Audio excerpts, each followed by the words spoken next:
This is ContactTalkRadio.com, consciousness in action, and you are taking action into your consciousness by tuning into Contact Talk Radio. And on TuneIn.com, Ping.fm, and Upsnap Mobile. Contact Talk Radio. All right, welcome everybody. It's Regan Archibald with Your Healthy Self, and so excited to have you all here today. Big announcement was our hack last night. We introduced cold showers and cold exposure as part of our 100-day fat burning challenge. We are on week 4. So week 4, that means we've gone through, we're kind of rolling up on a full month at the end of this challenge. And it's been fun to see everybody's interaction. We had one of our members said, if you sing happy birthday twice, that will get you to the 20-second mark. I mean, that's a goal for the cold shower. So there you go. Get in your cold shower. You can start with heat. That's not a problem, but you just want to finish with cold. So that was a big challenge. We had sleep, make sure you sleep well. We had exercise, fitness, getting rid of sugar, and then we have breathing that goes in with that. So there's some very fun things we've been working on. And today we've got a really special presentation, special show. We're going to be talking about thyroid conditions and thyroid health. And so what I'll be covering with you today are some things that can radically change your life when it comes to thyroid health, because as many of you know, this is what got me into the medicine. Is I had my own struggles with thyroid conditions and Hashimoto's. And so I'll be talking about that. And I'll give you guys some insights, because I know many of you on the show, even today, and many of you that will listen to it, after it's recorded, thyroid conditions are becoming more and more prevalent. And we're starting to see that some of the downstream effects of the modernized world and some of the pollutions and the foods that we've been eating are now starting to show up in our thyroids. And so today, feel free to ask questions as we go through this, but I'll be talking about the 3 phases of care when it comes to thyroid health. We're going to go through some of the myths about thyroid, hypothyroidism, Hashimoto's. We'll even talk a little bit about some of the foods that you want to eat.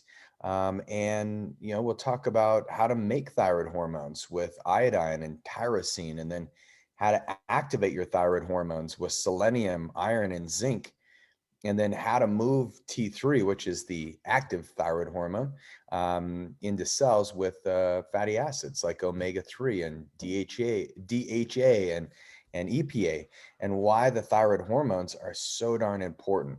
And so as we go through this, we'll have some kind of self-assessments where you can look at your own thyroid, and then we will be able to see if there's actually some things we can do, some clarity, some things we can do as a team to give you clarity on your thyroid and to help you move forward in your health journey. So let's kick it off. So first of all, how many of you on the show today, how many of you would say that you've got some thyroid condition that you would love to have better answers for? And you can raise your hand in the chat box. You can, ask questions as we go through this. Some of the thyroid symptoms are, you'll have cold hands, cold feet.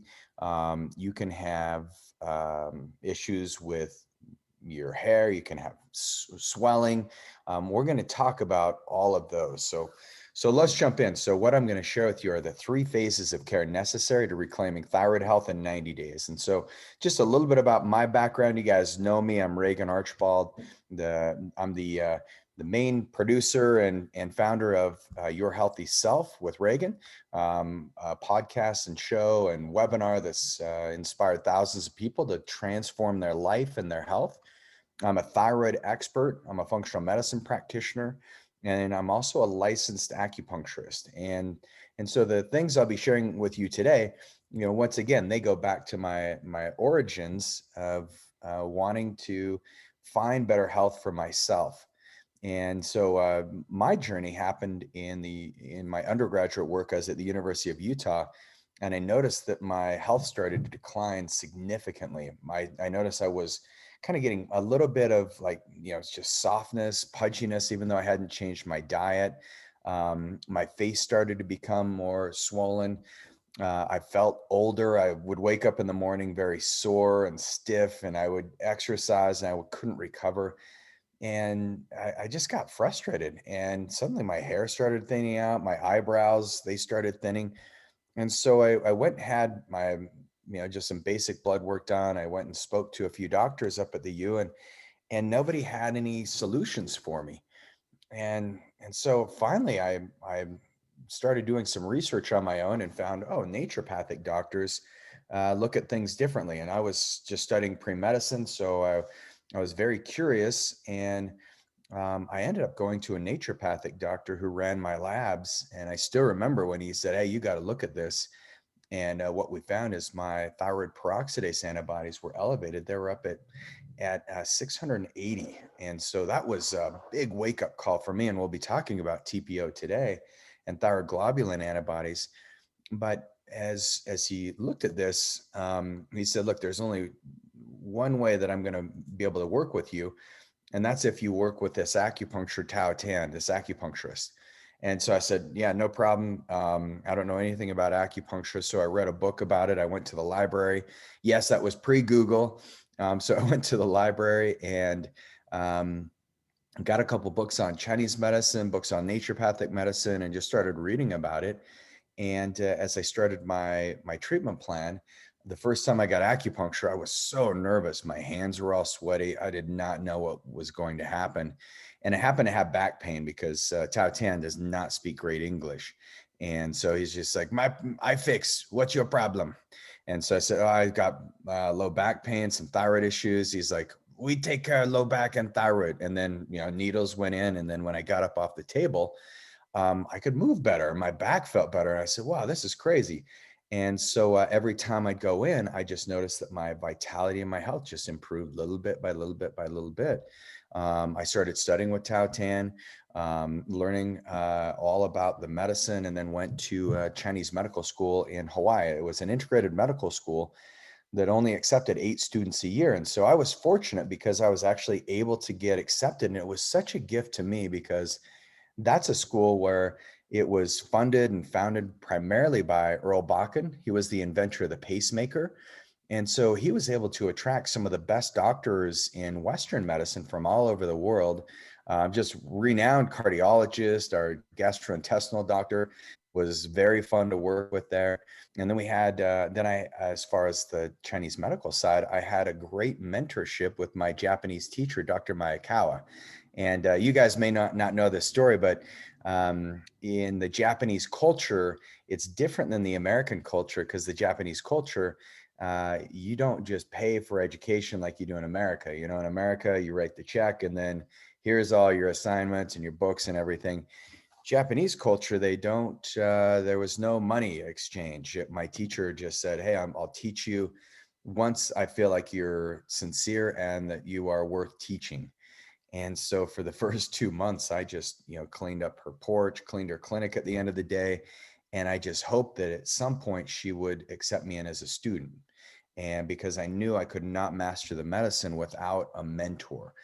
Chinese medicine was never meant to be practiced just by reading books and regurgitating the information. It's a lot more hands-on than, the Western medicine or even functional medicine. And so, I started studying with her, and I remember the first time after about 2 months of cleaning, she finally said, "Regan-san," that's what she used to call me. And she'd say, "You come in, but don't move the air." And so I was there in this treatment room, and it was so phenomenal because I actually heard her have a conversation with her patient about telling the patient it's okay to die. This patient had terminal cancer. And I said, "Wow, what an interesting experience." My first experience as a student, literally my first patient observation was my Japanese teacher teaching somebody how to die and how to get relaxed and how to get healthy enough and strong enough so that that her patient could move to the other side. And I thought it was the most beautiful experience. And at the same time, I couldn't breathe because I wasn't supposed to move the air. So I was trying to breathe very calm and not, just be like a fly on the wall. But it was a phenomenal experience. And then I went on to teach for my teacher. I was the first American ever certified in Seitai Shimpo acupuncture, and came back to the United States. Well, I guess it was in Hawaii, so it's still the United States, but I came back to Utah, founded my clinics in 2004. And, I went from a small little 2-room clinic to now we've got 6 clinics, 5 in Utah and 1 in Albuquerque, New Mexico. And we're growing very quickly, especially now that we've turned into Anodyne. So I have a passion for helping people because it's radically transformed my life, and realizing that the thyroid is at the core of so many aspects of health. I believe that this is one of the most important things you can learn about today. So let's talk about the thyroid. So what are the 5 worst thyroid symptoms? Well, let's talk about that. So many of you, you've seen Forrest Gump.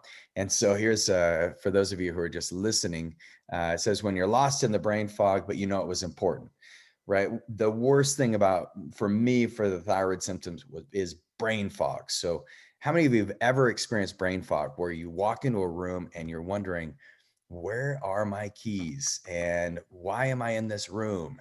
And what is going on in my brain? Or you're so foggy, like you can't even read at night because your brain's just so foggy. You don't remember. You read a page and you're like, I used to be great at this, but now I got brain fog. So brain fog is different than cognitive decline, but they can feel the same. And so one of the things about brain fog is you will be very forgetful. You will not remember what somebody says. And with thyroid conditions, you can have a little bit of anxiety too. So you can be writing a lot of fiction in your head. So brain fog is a big one. The second worst is always tired. So you can see Post Malone, he's got always tired tattooed on his face, and we appreciate him living here in Utah. He's a great artist, but how many of you have ever wanted to just get tattooed on your face, always tired? Please leave me alone. I'm just too tired today to even make a decision or to think about that.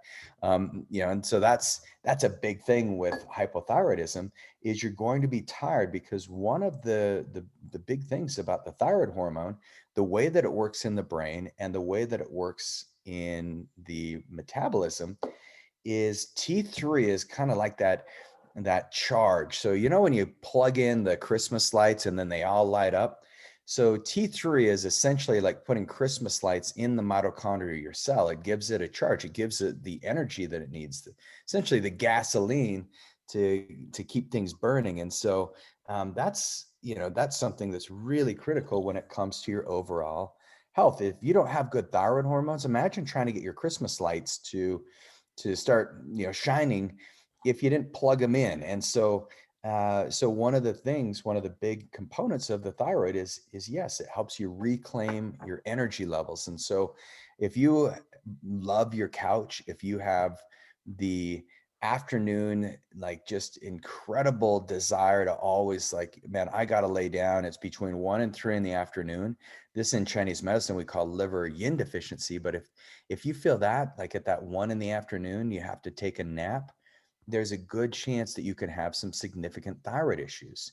The other thing with the brain fog is when you're tired, it's an energetic tired. It goes beyond just a normal tired. And so that love for the couch is your, that's one of the big things you want to be aware of. All right. Another top 5 worst thyroid symptoms is weight gain.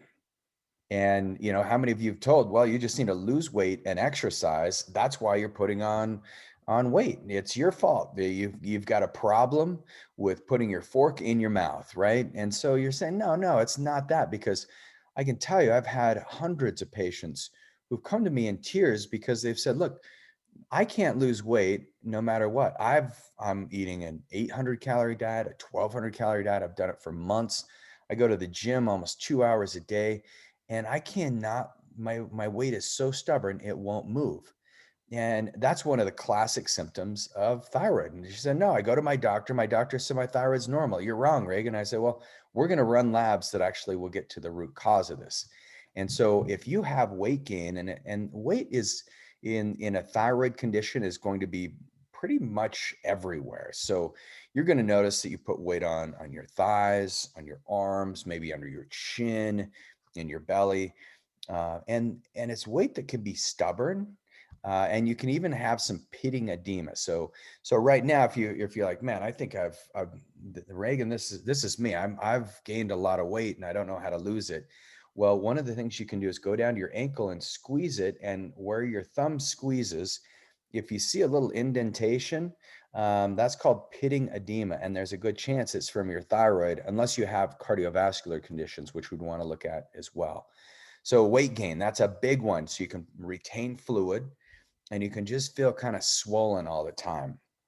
Some of the other symptoms, with the thyroid, cold and depressed. This is top 5 worst. This is number 4.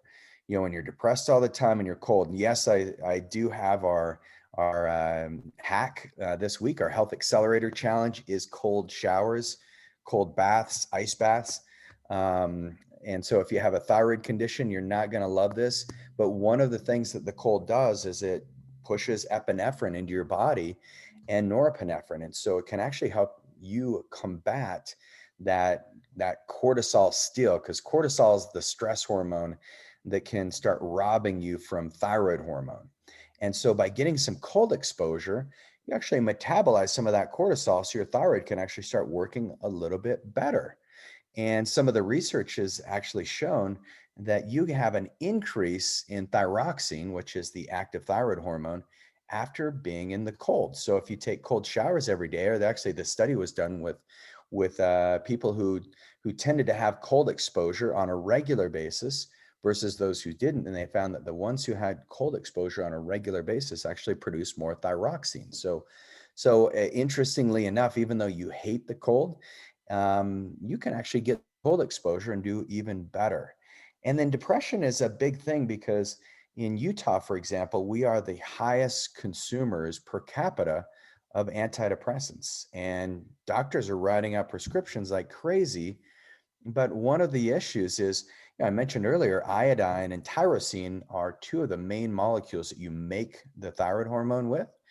And these 2 molecules, iodine, when there's granite mountains, which live right in the Rocky Mountains, so that they call it the goiter belt, the Rocky Mountains. When there's granite, iodine and granite don't do well together. They're not compatible molecules. And so we do have an iodine deficiency.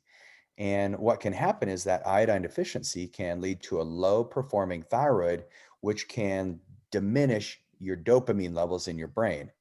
And you guys know dopamine is that reward center. And so when you don't have dopamine firing, you can start to have symptoms of depression. So what I see is I say, well, about 50% of the patients who come in who are on antidepressants get off of those immediately, because we run their labs and we realize it's due to your thyroid. It has nothing to do with clinical depression. Yes, I'm not negating there are instances where patients have thyroid issues, hypothyroid and clinical depression. And so we rule that out, but at least in 50% of the time, there's no real clinical depression. It's a hypothyroid condition. So that's number 4. Number 5, from all the patients I've surveyed in helping over 80,000 people, is this is where you have hair loss and brittle nails. And so we're going to do a fun little kind of exam right now, and I'm going to have you look at your fingernails, because my goal when we get to the end of this is for you to have better clarity on what's going on in your thyroid, and then you know what to do about it and have some answers. So how many of you have noticed, you're in the morning, you just by combing your hair and you see so much in the sink or on the counter and you're saying, holy smokes, how am I not bald? Right? Or you go to just pick something up and you have a nail chip. So brittle nails and hair loss can be one of the major things, and especially with your thyroid hormone, that T3. Remember, it's the charge that lights up the Christmas lights. Every single cell in your body has receptors for thyroxine or for T3, including your hair follicles. So if you're not getting energy into the hair follicles, then the hair is going to be falling out. So So here's some things you can look at. So grab your fingernails. No, just look at your fingernails. You don't have to grab it, especially if you have brittle nails. I just pulled one off, Reagan. But if you have brittle nails, you're going to find that that's a sign of hypothyroidism. So you can notice they crack easy, they splinter. That can also be an indication of low vitamin A. My son Jonah is just doing a research project on vitamin A, and I'm like, did you talk about liver? And he's like, yeah, actually, I found that in my research. And so, liver is one of the easiest ways you can boost your vitamin A. Vitamin C, peppers are loaded with vitamin C. I mean, that's one of your best sources. And if you're taking collagen, which I recommend all of you take, make sure you have vitamin C with your collagen. That's what activates it. You can also have a biotin deficiency if you have brittle nails. So that's the most common nail pattern with hypothyroidism. But what you'll see too is if you look at your nails and you see vertical ridges, that can relate to an iron deficiency with anemia. And these vertical ridges, we see those very frequently with our thyroid patients. And so look at your nails real quick. Do you have vertical ridges? If you have yellow nails, and obviously if you're a smoker, then that's going to make your nails yellow. So reach out to us. We got to get you off the smoking. But the other thing you can have is diabetes, hypothyroidism, and psoriasis. And we see similar to with anemic tendencies and iron deficiencies is we see a lot of blood sugar dysregulation with our thyroid patients. That's very common. In about 65% of the time, our hypothyroid patients also have some type of type 2 diabetes or prediabetes. You'll also see psoriasis. So one thing I left out of my story is I had skin that was peeling off my face, off my hands, sometimes in my elbows, behind the knees. And I had psoriasis, and it was really embarrassing. I remember as a teenager, sometimes I wouldn't even go out with my friends, after football. It seemed to get the worst in the fall, but after football, I'd take my helmet off and you could see all my skin flaking off, and it was really, really crazy. But when I met with the naturopath, he said, it's because of the glyphosate and the chemicals you're exposed to, because I was exposed to a lot of chemicals on the farm, moving pipe. We'd have these planes that would crop dust the fields, and I would just get soaked in the Roundup. Didn't think anything of it, but yeah, psoriasis was how my body dealt with it. That's the autoimmunity that came in. But you can look at your fingernails, and if you have nail pits or depressions in your nails, that can be another sign of psoriasis. You can have alopecia. If your hair is falling out in chunks, these are all really important diagnostic tools in looking at the fingernails. You can look at your tongue. And the tongue's another big diagnostic tool. Does your tongue have scallops on the side or like teeth marks? Is it swollen? Does your tongue look really pale? These are all symptoms of hypothyroid conditions in your body. And then if you have horizontal ridges, that can be a zinc deficiency. The horizontal ridges, or if you have little white spots in your nails, that can be a zinc deficiency, a blood sugar dysregulation, a yeast overgrowth. Can also relate to diabetes and kidney conditions. And then if you have dark streaks or marks, that can be, broken blood vessels. It can be heavy metal toxicity, psoriasis, heart infections, or even melanoma. So yeah, your nails, you probably never knew so much about your nails, and we even threw a little tongue diagnosis in there. So these are some of the 5 worst symptoms. So of these 5, which would you say are the worst? Is it the brain fog? Is it the depression and coldness? Is it the tiredness?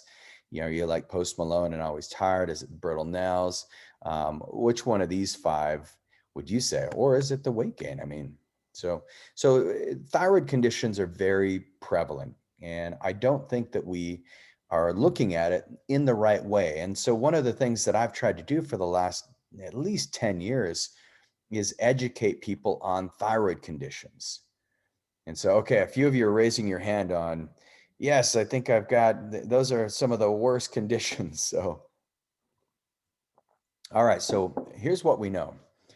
1 in 8 women will develop a thyroid disorder in her lifetime. 1 in 8.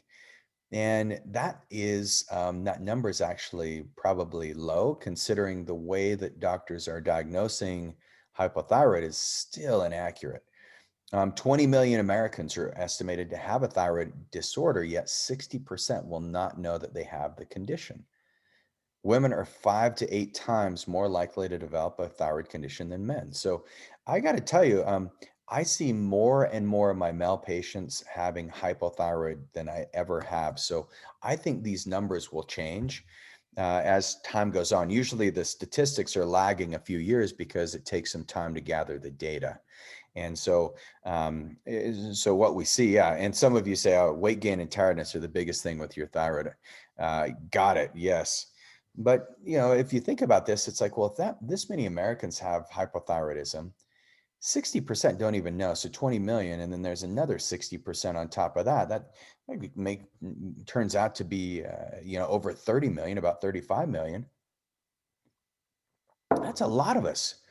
That's 10% of the population. And this is with conventional diagnostic tools. I think what we'd find is that closer to about 50% of the population have an underperforming thyroid. And the good news about this is that means 50% of you have an opportunity to maximize your health and really take charge of it in ways you've never imagined. Because when your thyroid's working well, that's when your brain works well, your body burns fat effectively, you don't have the conditions of anemic tendencies and blood sugar dysregulation. You feel at the top of your game. So there are some good things about this. But here's the big problem. Here's what we're getting in that we've got to confront is how many of you have gone to your doctor and he says, oh, your TSH is great. It looks totally normal. Your TSH is a 3. Why are you concerned? Or, sometimes with the ranges, the labs will even broaden it to like 5, and so, maybe you've been told it's normal, but here's the problem is every year the labs will look at all their data and they'll analyze it. And one of the big markers that we've seen that keeps going lower and lower and lower in conventional lab ranges, for example, is TSH, but that actually goes up, but the main one is testosterone. And so testosterone, you can go and get your testosterone ran and checked. But the crazy thing about it is your testosterone might be very low, but it shows up as normal on a blood lab because they look at the general population and they say, as long as you fit within the criteria of 90% of the population, then we're going to call you normal. But if you look in America, we have over 2/3 of Americans have a chronic disease. I mean, that's incredibly nerve-wracking to me. With millennials, it's getting even worse. Our health is not getting better, it's gotten worse. And so we've got to be proactive about it. And if you look at the labs, they're just looking at numbers. They're not really analyzing the patient. So just because your labs and your doctor says everything looks normal does not actually mean that's the case. So here's just an overall diagnosis of hypothyroidism. It occurs when there's too little T3 and too little T4 in your system. And when there's too little of that, the TSH is like the thermostat, and that's your thyroid stimulating hormone. That's how we measure the activity of the pituitary, because the hypothalamus sends a message to the pituitary, hey, the body needs more thyroid hormone, more T3 and T4, and then TSH gets turned up. And so it's kind of like having a thermostat right there in your house when you need the house to be warmer or cooler. And the crazy thing is when you're just use medication, that's kind of like having somebody constantly moving the thermostat for you versus having it be automated where you have like a Nest system. Like in my house, it's we can set it where we want it and it goes to a certain time frame, and then at night it changes if we want it to. But it's automated. That's like when your body can produce it on its own. When it can't produce it on its own, it's like you constantly have to fudge with it, which is why medications don't fix the problem. Well, a lot of us think that medications fix it. That's a myth out there. It manages the symptoms, and you might feel better on medication. I'm not opposed to it, but really the big goal is to not have medications, but to have thyroid health. So here's some of the symptoms: trouble sleeping, tiredness and fatigue. Talked about that, right? Difficulty concentrating, weight gain, dry skin and hair, depression, sensitivity to cold temperature, frequent heavy periods, joint and muscle pain. So how many of you fit that description? So your thyroid, just to give you some overall nuts and bolts, some of the mechanics of it, it's part of your overall endocrine system. The thyroid hormone is known as one of the youth hormones, similar to growth hormone. If growth hormone is healthy in your body, your thyroid will be able to secrete the amount of T4 and T3 that your body needs. Your thyroid produces two main hormones, T4 and T3. And the 3 and the 4 relate to iodine molecules that are attached to that hormone. So the nice thing about it is your thyroid, if it has adequate levels of iodine, it can make plenty of T4. Your thyroid makes very little T3, which is the active version of the thyroid hormone. And so one of the things that has to happen is that T3 or that T4 has to get broken down into T3. And it's kind of similar. If you think about a coffee bean, if you have a cup full of coffee beans, it's not going to do you any good, right? It's just like kind of sitting there. And that's like T4. It's like coffee beans circulating in your body. But if you really want to extract some of the nutrients and energy out of it, then what do you have to do to the coffee beans? Well, you have to grind them. And as you grind the coffee beans down, then you want to distill it, right? You want to put some water in it and then use your French press or have some drip coffee. And so the goal of T3 is to, and thyroid is to always have a constant drip going, dripping T3 into your body is like, remember, then you can go plug in the Christmas lights into all the cells at all the time. So your body's lit up. You have great energy. You have this light about you and this vibrancy. But the problem is, if you are unable to grind those coffee beans and distill them, then you're not going to have the drip. And so a lot of times we think, oh, the thyroid's not performing, we need more coffee beans. But just by putting more coffee beans into your system, you don't get any more coffee, right? You don't get any more energy. And so that's because your liver is not converting that T4 into T3, because at least 60, sometimes 70% of that distilling process happens right in your liver. And so if you have issues with your liver, then you're not going to break it down and you're going to be misdiagnosed with hypothyroidism, when the only reason your thyroid's not performing is because you're not grinding the beans and you're not distilling it properly. The distillation happens in the gut. And so many of you have infections or you have leaky gut or food intolerances.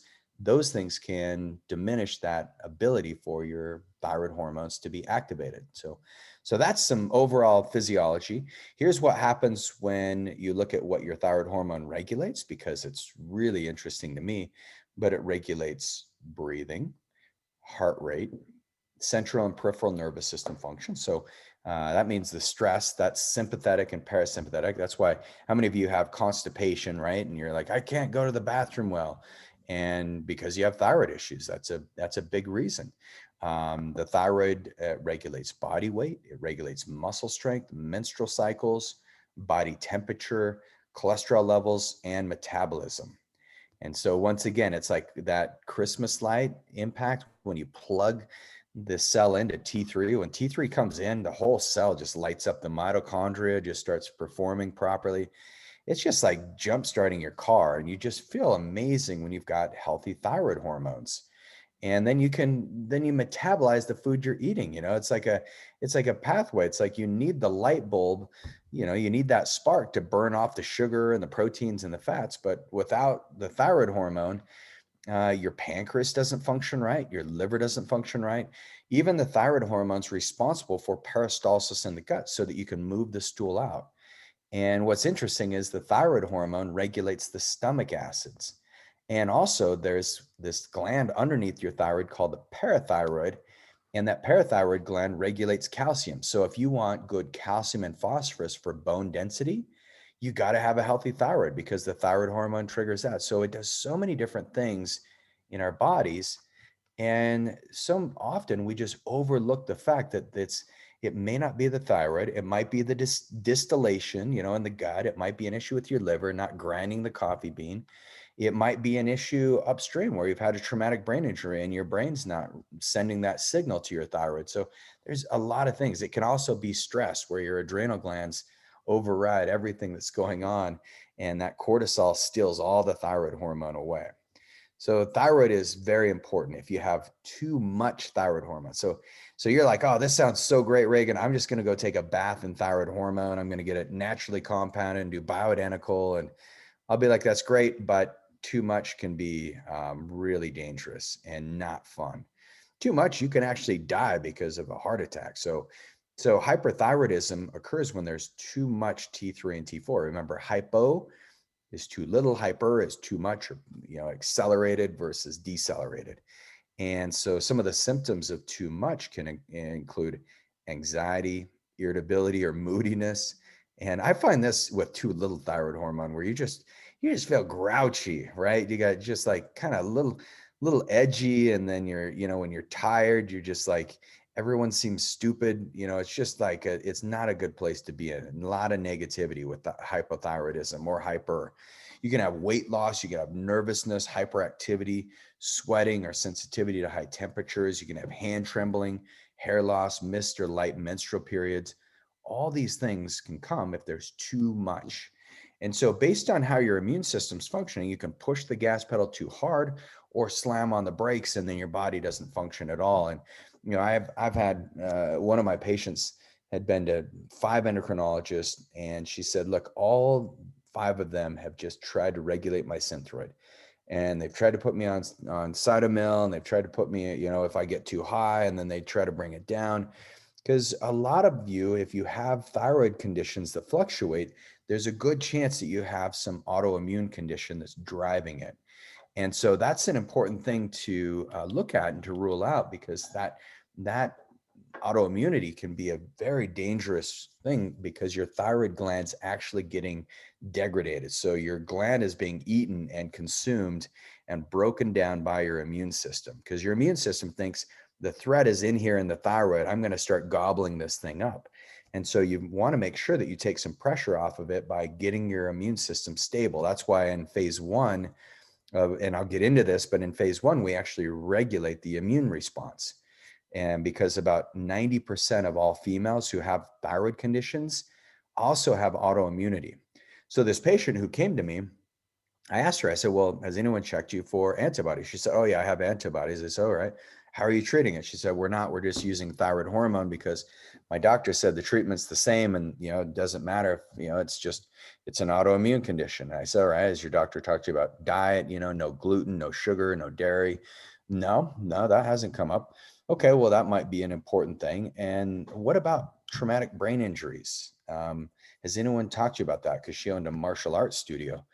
And she said, well, no, what does that have to do with it? I said, well, in your brain, you have the main the control board. It's like, that's your main hardware for your computer. And your computer is like the hormones. When you plug into the keyboard, that's like how the hormones send messages throughout your body.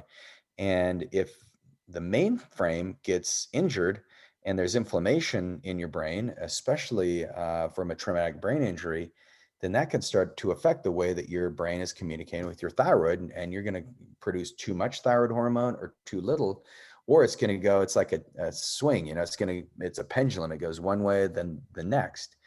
And she said, that is crazy. I've had 13 concussions at least. I've been knocked out 5 times, and my thyroid became the worst after an automobile accident where I was rear-ended, and the airbag deployed and I hit the back of my head, and it just like knocked me out pretty much.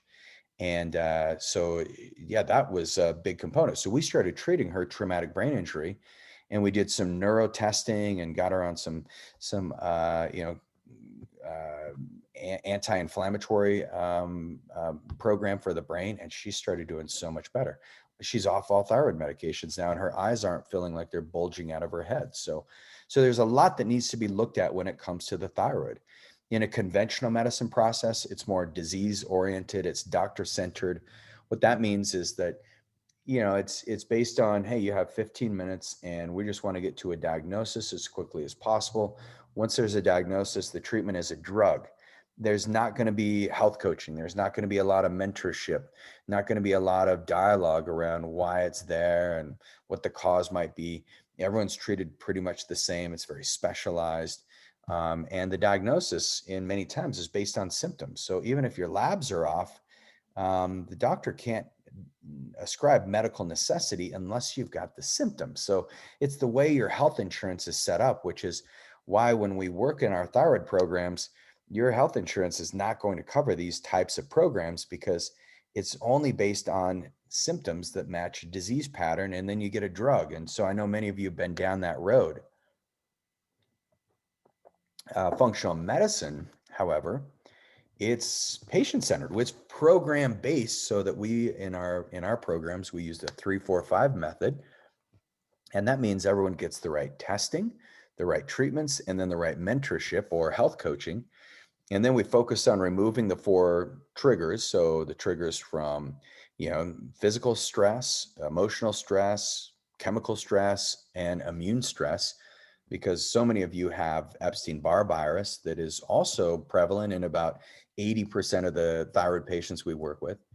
And then functional medicine is where we look at underlying causes of diseases, and then we take more of a preventative, but we also do more of an optimizing approach. So it's not like, let's just get rid of your thyroid symptoms, but let's get rid of your thyroid symptoms and help you get healthier in the process.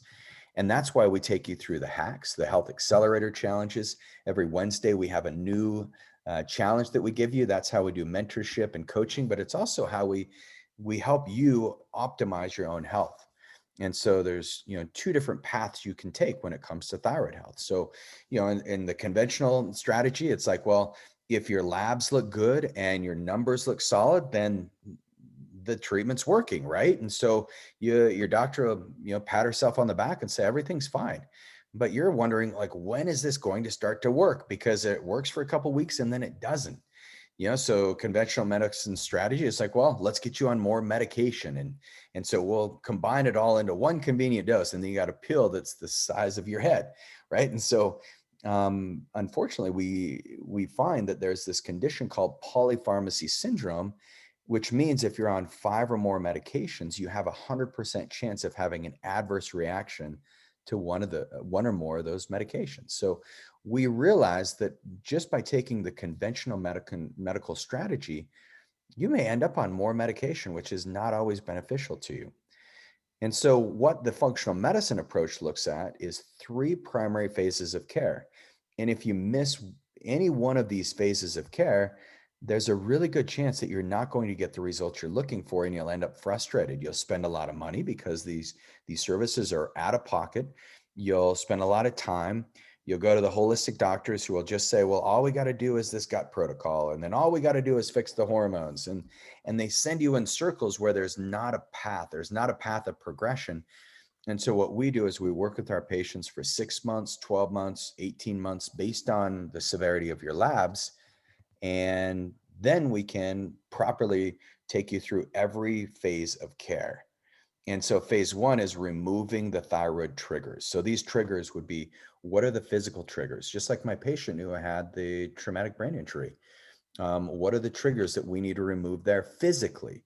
Whiplash, if you've had neck issues, or even if you don't have a good cervical curve in your neck, that's going to impact your thyroid. The second triggers we want to remove are the emotional triggers. And so this is where we say, if you're going to work with us in a thyroid program, you've got to get rid of any negativity in your life. And so that may mean you live by yourself in the woods in a cabin. Okay, maybe not that extreme, but you know what I mean. If there's certain relationships that are very toxic, it's a really important thing to create some boundaries there so that you can get some healing. So emotional stressors, and we aren't therapists, but we have some great ones we work with. The third one is the chemical stressors, get rid of plastics. That's been one of our challenge in the hacks. Get rid of plastics as much as you possibly can. They're everywhere. Watch out for pollution. Get an air purifier in your house, especially when we have inversions. Make sure that you are eating organic foods. Look at the Environmental Working Group, the EWG.org website, and start looking at your cleaning products and the makeup you put on your face and all of these things. These are big triggers. And the other thing that can be a trigger are the foods you're eating. So watching out for the gluten, watching out for the sugars and the dairy. All these are molecular mimickers, which we'll talk about in a minute, that can trigger a thyroid response. And then the final one are those immune triggers. And those can be deadly. The Epstein-Barr, the Lyme, all of the infections in your immune system. It's rare that we find a patient who has a thyroid condition that also does not have a compromised immune system. So that's phase 1, where we remove the triggers. So it starts with the functional medicine evaluation. We sit down with you and we analyze what your goals are, your hopes, your needs. In our programs, it depends on the clinic, but we can only accept 3 to 5 patients per week in our programs. And so we have a very limited amount of time in our schedule, but we want to make sure that when we enroll you into a thyroid program, we've got the capability to really deliver on that. And we like to have people enroll in groups, because as you enroll with, 3 or 4 people or 5 people, you're going to find that you guys actually, you progress together along in the hacks, and then you'll do your orientation together. And so it's actually a really fun little way to meet people. And if you don't like to meet people, you don't have to be involved in that. You can just do it all virtually, and no one needs to know you're there. But we find that it makes it improves your experience and our experience. So one of the things we do once we do the evaluation, we start looking at the pathways. And so this is where we run your functional blood chemistry, and we run your gut test and your salivary test for your cortisol. But that way we can find out, well, is the problem, is your body not making enough coffee beans, right? Do we need to increase that? Or are we not grinding the coffee beans, or are we not distilling them? So what part of the action of getting that T4 to T3, where are the lacks? Where are the imbalances? So when we look at all 5 pillars of health, we do tests for gut health and nutrition, gut detox pathways, fitness, hormone, and brain health. And by starting with functional blood chemistry, this is really where we can start designing the overall plan of action to get you out of the thyroid condition that you're in. So this is an example of the functional blood chemistry. This patient here, you can see in the yellow where it was outside of the normal ranges. So, if you're coming up on a yellow light, you need to either push on the gas or hit the brakes, right? So we look at your labs and we let you know where you need to either accelerate and get out of there, or hit the brakes and reverse, go the other way. But this particular patient, we found 23 issues that were outside of optimal range. And then in the standard range, this is where there's a disease pattern. This particular patient had 8 of these. And so that was like, okay, so now she's got 31 positive findings. Then we found 4 in the pink area.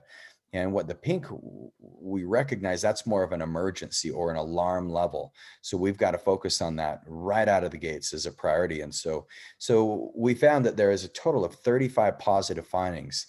And so anyone who has less than 30, anywhere between 10 to 25 or 30 at the most positive findings, usually it's about 6 months to get that condition corrected.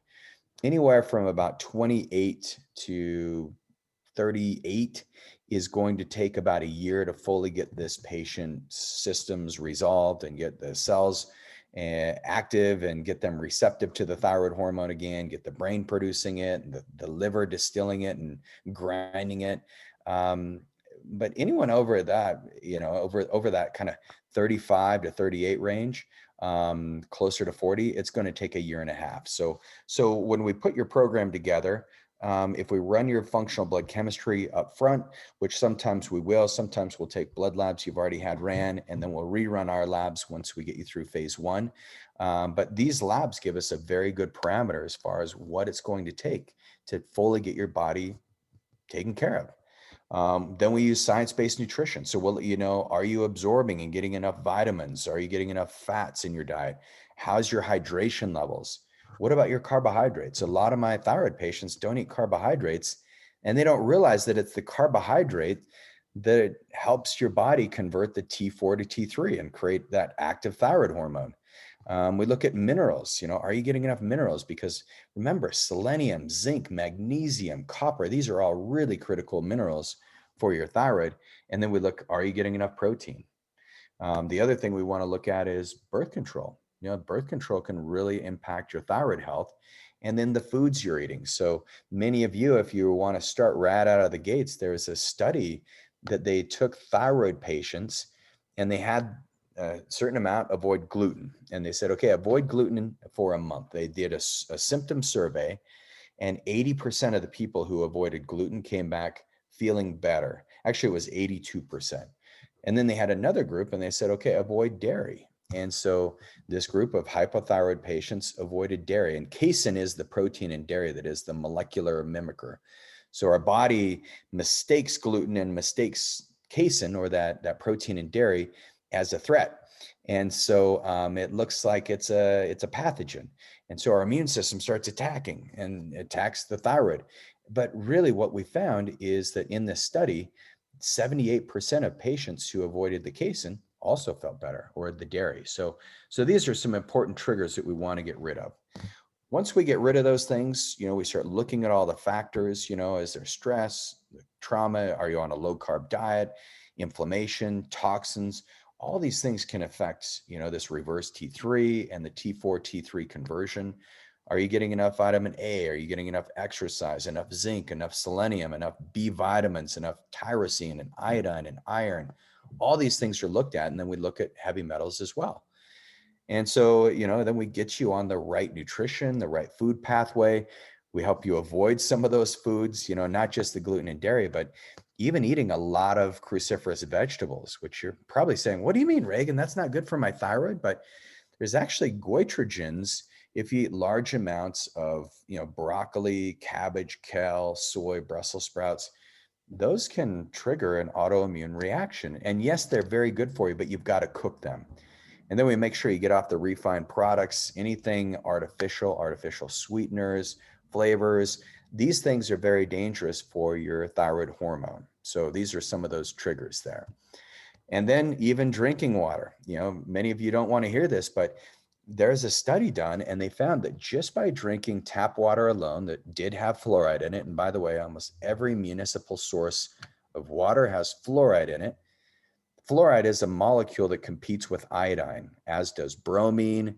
And so the fluoride, what they found is that after drinking tap water for 1 week, participants in the study actually started to have hypothyroid conditions. So their body actually started to weaken in its ability to produce T3 and T4, and TSH went up. So that's get rid of the fluorinated water. That can be a big thing.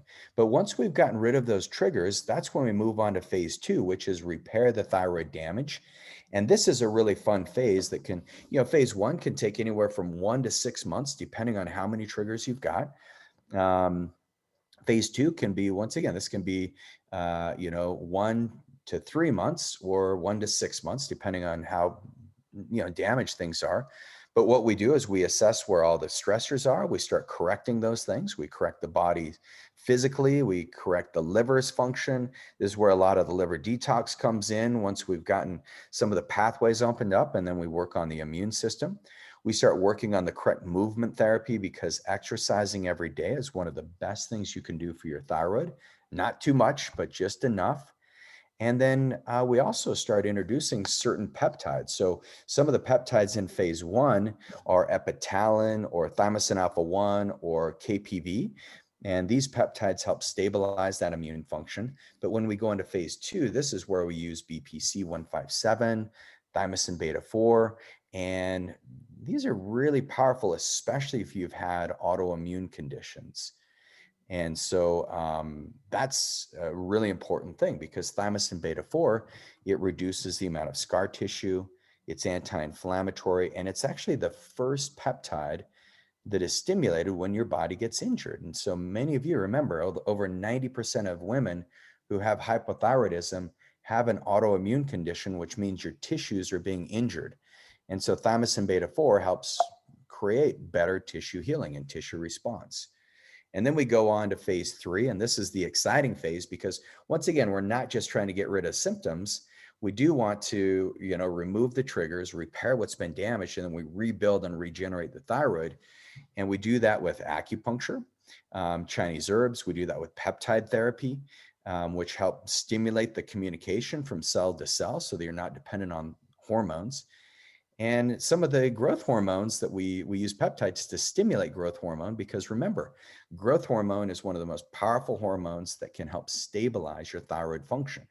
So our growth hormones decline by the age of 40. They've declined over 60%. And as we age, this number continually declines. So one of the peptides we use is CJC ipamorelin. And that actually helps improve your growth hormone by 7 times without the dangerous side effects where you have increase of cortisol or acetylcholine or prolactin or aldosterone that can come with growth hormone just using a hormone alone. So that's a very amazing thing that we use. We use sarcotropin, which is a nootropic. It helps with the brain, helps with the muscles. It's got L-leucine, L-arginine, and it's got L-pyroglutamic acid, which can all improve circulation for you cold people. And so all these things, they work in conjunction with each other in the regenerative stage. And so here's what one of our patients said. She said, these guys are super helpful getting me back on track with my thyroid Graves issue. They helped me before and I got lazy with my eating and stress management. Now I'm back on track and feeling much better again. Love these guys. They really know what they're doing. It's an amazing clinic. So come, for those of you who are ready to take action on your thyroid, get in touch with us today. We will run the right tests up front. We'll get you the right treatment strategy and we'll put you on our 3 phases of care, and we'll connect you with the right health coach. We'll give you your functional medicine review and design, and then we'll help you get back on track. And so the only thing that should be getting in your way at this point is procrastination. And I love this meme here. Look at all these consequences of procrastination: stress, insecurity, insomnia, self-justification, poor health, diminished happiness, depression, poor thyroid health, I'll add in there. So stop procrastinating today. Make sure you get your thyroid checked out. It can be one of the most important things you do in your entire life. You can reach out to us. We'll provide a number. You can go to AcuEastWest.com and let's get your thyroid healthy. So thanks, you guys. We will see everybody next week. Love you all and good luck on your hack getting the cold today.